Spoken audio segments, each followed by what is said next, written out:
Alrighty guys, welcome back to Star Wars Review.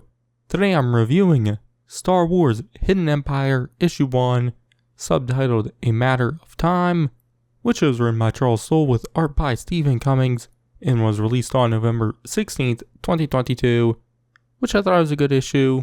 I really liked the second half of the issue. There was some great Palpatine and Qi'ra moments.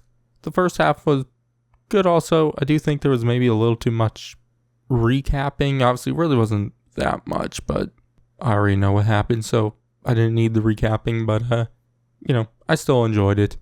And there was some non-recap stuff in the first half, which I enjoyed, but the issue starts with two mysterious figures watching a recording of the archivist, who is narrating what she describes as the end of Qi'ra's Crimson Reign, which she then goes on about, really the events of the last two Qi'ra series of, War of the Bounty Hunters and the Crimson Reign series and whatnot.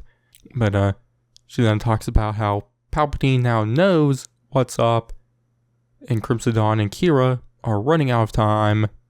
But she then talks about Qi'ra's plan is to take the Sith down with the Fermata Cage, which was the device we saw the Archivist and the Knights of Ren find at the end of the Crimson Reign series, which the Archivist says that in the hands of a powerful dark side user, it could do extraordinary things, but all Crimson Dawn has is the Archivist and the Knights of Ren, which you do get a scene of the Archivist trying to unlock it, but the Knights of Ren show little interest and also little help.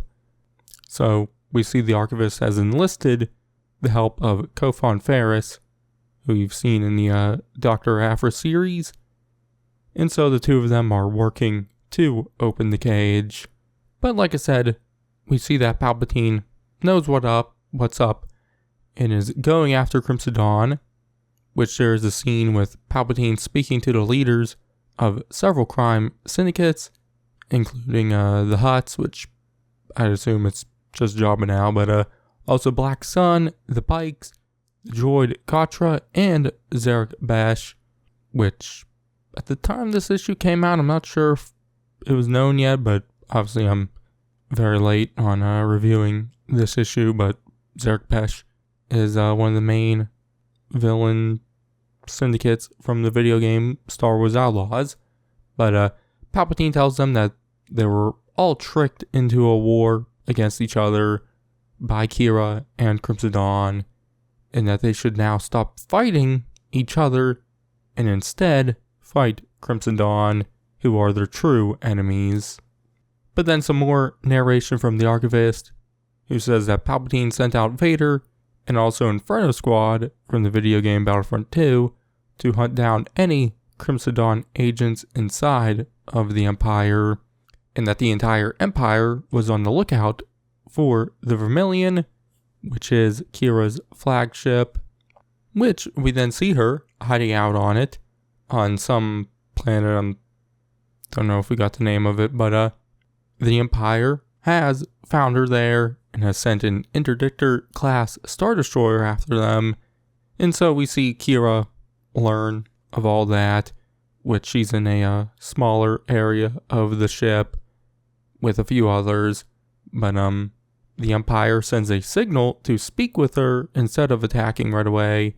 So Qi'ra tells Kanath Ka and some others to get ready to fight, and then also tells the Archivist to activate the Fermata Cage in about 10 minutes. But the Archivist isn't really ready to do so, but she gets the Knights of Ren ready, and they start preparing.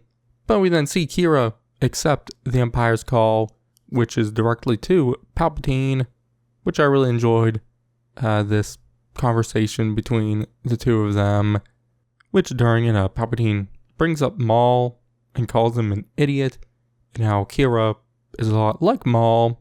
But during this conversation, Qi'ra is just mainly trying to stall Palpatine, which during the conversation, she does send the Vermilion and other ships after the Empire, and then once I guess about 10 minutes passes. She signals the archivist to activate the Fermata cage. So we see her and Ferris are ready with the Knights of Ren, kind of hooked up to it, which once the archivist starts it, it starts shooting out like red electricity, which Palpatine does sense it in the Force, thinking it's some sort of disturbance.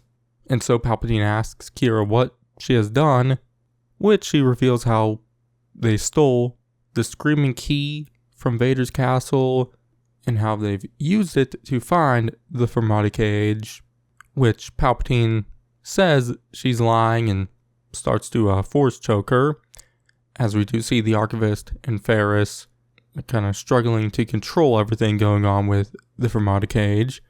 But it cuts back to Qi'ra as she's able to get Palpatine to stop by saying, if you kill me, you won't learn the truth, which she then says that the Fermata cage can freeze someone in time, and that a long time ago, a Sith Lord was locked inside of it, and that Maul found this Sith Lord and planned to free them, and so, obviously he's not around anymore, so she will now do so, and she says that her team is already on the path to do it, so it doesn't even matter if she lives or dies, as we see the Vermilion crash into the Interdictor-class Star Destroyer, and the feed between her and Palpatine cuts out.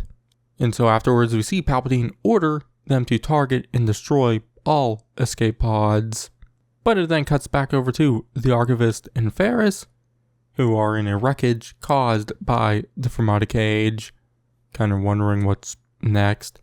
But Ren and the other knights confront them as Ren kind of points his lightsaber at them. But we then see Palpatine speaking to Vader, ordering him to find and return the Fermata cage to him, and to destroy anyone who knows about it. But it's then revealed that Qi'ra was never aboard the Vermilion, and that she was on Kanath Ka's ship, the Serato, which Ka speaks to Qi'ra about if Palpatine realized she was never aboard the Vermilion, which Qi'ra obviously doesn't know, but if he didn't, he'll find out soon enough.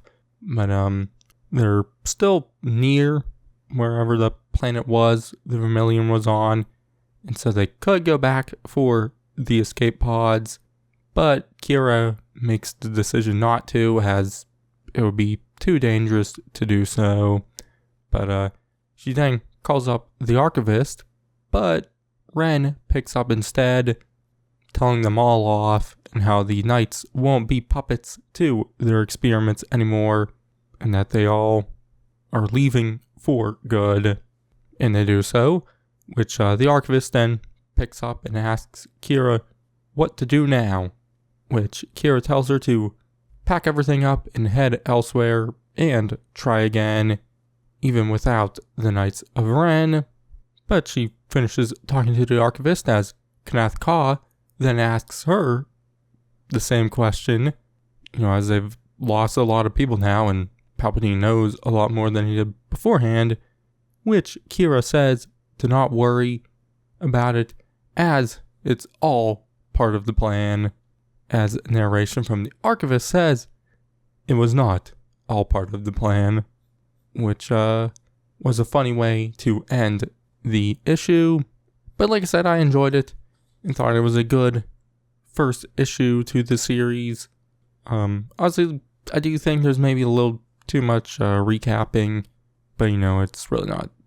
It didn't take up that much of the time, but really like the moments with Qi'ra and Palpatine at the end, and also kind of seeing how, like the ending says, Qi'ra doesn't actually have it all planned out, and her plan is falling through. So, I'm excited to see how it will kind of just completely fall through, as we obviously know she won't defeat Palpatine and Vader.